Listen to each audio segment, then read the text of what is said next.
The police have charged the pump attendant who set a woman on fire during an argument in Whithorn, Westmoreland last Thursday. 30-year-old Colette Swaby of Old Road in Whithorn has been charged with assault occasioning grievous bodily harm.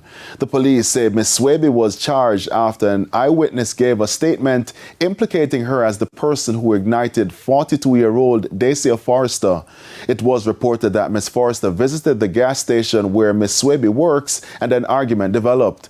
It escalated to a physical altercation and Ms. Swaby sustained bruises to her eyes and face. Ms. Swaby reportedly poured gasoline on Ms. Forrester and then used a lighter to set her on fire. The owner of the gas station extinguished the fire. The mother of the pump attendant says she's not a violent person. She's a people person, very nice, genuine girl, jovial. She gets along with everybody. I'm gonna tell her the honest truth. She don't like people mess around her. If you mess around her, she's gonna defend herself. She won't let you hurt her.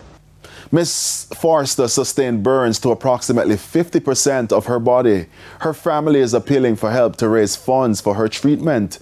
Ms. Swaby's mother thanked those on social media who have been advocating for her daughter. However, she wants them to also help Ms. Forrester. And whosoever is going out for Colette Swaby, please go out for the other lady, just the same. Because it's two young ladies. And I wouldn't like my daughter in that situation. But because of foolishness, this thing happened. But if you reach out to me, I'm asking the guys to reach out to the other family just as well to help to save a life. The police said Ms. Forrester and another woman are also facing criminal charges stemming from the matter.